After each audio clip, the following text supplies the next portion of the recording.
Hi, welcome back to the Whitey White Guy Show. I'm Whitey, this is Cracker, and today we're going to do a movie review of the film Demolition Man, starring Sylvester Stallone, Wesley Snipes, Dennis Leary, and Sandra Bullock. And the synopsis is... Sylvester Stallone is a police officer, and he is tracking down Wesley Snipes. Wesley Snipes has a bunch of hostages. Yeah. And I believe what happens is when Stallone captures Wesley Snipes, the entire building is exploded, and Stallone believes that all the hostages were taken out. In reality, they were still in the building. So he is framed for the murders of all those civilians. Wesley Snipes admitted right away that he had them there. They're frozen and put it in further time. You know, I think it's like 50 years or something like that. 50 years into the future, Wesley Snipes is getting his parole hearing, breaks out, blah, blah, blah. So we have to get Arnold Schwarzenegger. We have to get, same person, Stallone thought out to catch Wesley Snipes with the help of Sandra Bullock and Rob Schneider. Right. And it's a future where instead of everything is much, much, much worse, which is, this is actually, everything is really nice, but it has that whole duality of society where there's no crime on the surface and everybody's, everything's going really well, but underneath there's a subculture of people led by Dennis Leary where there's poverty, but it's kind of hidden away. Right. And they also poke fun at society, like the policemen, since there is no crime, they don't know what to do to capture Wesley Snipes, because he's this hand-to-hand violent combat type guy who also uses guns and knives and weapons. And there's a line right there that Rob Schneider throws out, and that was for Rob Schneider, not for the line. Yeah. We're police officers. We don't know how to handle this type of stuff. And there's also stuff, poking at pop culture, like Schwarzenegger was the president at the time. Yes. And then every restaurant is Taco Bell. Yeah. Because that was the only thing that survived, the fast food franchise wars of 99 or whatever it was. What's your thoughts on this? I can't wait to hear this. Fuck the 90s. It's shit.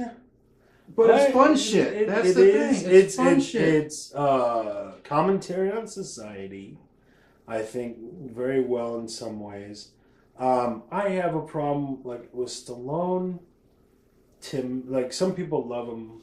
I don't hate him. You just don't like him. But he's so rigid at times, and it's just I thought you need somebody who's a better actor, who's more agile, because it's a fish out of water story. He's the big, tough, burly guy, and now he's lost and out of his element. Right, because the society is so perfect. Like they get fined for swearing and using violence and stuff like that. So he really doesn't know what to do, which is like I said, I love fish out of water stories. Yeah, there's a scene where they have him and Sandra Bullock. Sandra Bullock becomes the love interest. There's a scene where they have 3D or digital virtual reality. Yeah. So instead of actually having sex, they do it virtually. Yeah, they put helmets on, and you see she's enjoying it, and he's freaking out. Yes. And then the point is, after he pulls his helmet off, he was asking, "What are we doing?" She said, "We were having sex." And he's like, "That was sex?" Yeah. And then she says, "Well, how do you do it?" And he's like, "The old-fashioned way." And she is just disgusted by it. Yeah. She says the exchange of bodily fluids, that's disgusting. Right. So the idea is it's cleaner, but you need, Cro-Magnon man to come back and tell these sophisticates but it's on the same level as a college movie where... Right. Well, it's not like American Pie, college movie. I don't think college movie... No, what was the one from the 70s with the guy from SNL? But yeah, Animal House. Here's everybody's uptight. Yeah, it's Animal House with Stallone, basically. I don't think it's that far. But I mean, the idea is I see your point. He's sometimes you just got to punch a guy in the mouth, right? And so you can't be this uptight. It's kind of the point of the film. And then they have the whole Dennis Leary with the underground. You should talk about that. There's a literally subterranean society of homeless, impoverished people. Right, and they're oppressed because they don't like the way society has been, so they've been pretty much living in the sewers, and they're getting ready to stage this revolt, trying to take the town back because they see what's going on, because the dirty politicians are causing all this stuff. Yeah. And I think Dennis Leary's in perfect Dennis Leary form. He does all his rants that he's known for. He works. He's the witty, sarcastic, almost kind of break the fourth wall-esque, where your society says this is what's going on, and that's the film. Society says this is what's going on, and he's the bullshit. reality. Yeah, it's the reality check. This was the Matrix before the Matrix was the Matrix. Yeah. What you think is real isn't real. Let me tell you about the Matrix. Exactly. Take this pill. So it's basically, it's the Matrix before the Matrix in that respect, where it's like shattering our false impressions of what society. Very 90s because of the 90s, and that maybe it still, to me, doesn't hold up because it's like since 9/11, everything is shit, and we are the other underground society where everybody's fucked. But at that time, things were going so well, and you had all the rich kids and their families buying the subdivisions and living separate apart from everybody else, and everybody else is living in a slum.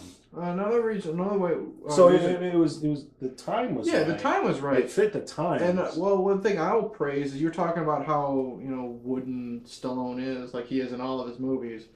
I thought the reason to watch this movie is for Wesley Snipes. He is balls to the wall, self-aware of this movie. And in that respect, it works because he's crazy. Yeah. And Stallone is so rigid, and everything needs to be done with it. Yeah. This is definitely one of the movies where Wesley being the villain is going to lose because he's fighting Stallone and fucking all people. But you're cheering for Wesley Snipes. Every time this man is on screen, you got a smile on your face because he's either kicking ass in some very good action sequences because he is a martial artist, or he's just. It's like they combined Blade, the martial artist character, with the martial arts, with Wesley Snipes' White Man Can't Jump character, and they molded them in and dyed his hair blonde. Yeah, and it works. There's one bit where he's going through all the cryogenically frozen people and pulls up Jeffrey Dahmer. He's like, Jeffrey Dahmer, I love that dude. Yeah. So he's definitely the yin and the yang, both to again rigid society and rigid Stallone. He's Joker to Batman. Yeah. So it's not a horrible film, but I just, You know what? Do I love it? Yes. Is it a great movie? No. Right. It's a 90s action popcorn. It's fun. Me and my wife, whenever we're bored and we want something fun to watch, we'll throw it in. And then, is this one where he says, I am the law? No, that's another Rob Schneider buddy comedy with him that is Judge Dredd, which I will not review with you because I don't want to watch that again. Rob Schneider. I hate him. I hate him. Coming up next. Oh God. Rob Schneider. The fuck? What happened? There was the 90s and he was on SNL, and then Sandler showed up and just Demolition Man, go watch it. Yeah, Demolition Man. It's a fair enough movie. Go check it out. It's fun. So Whitey White Guy Show. I'm Whitey's Cracker. Thanks for watching, and hope you get laid.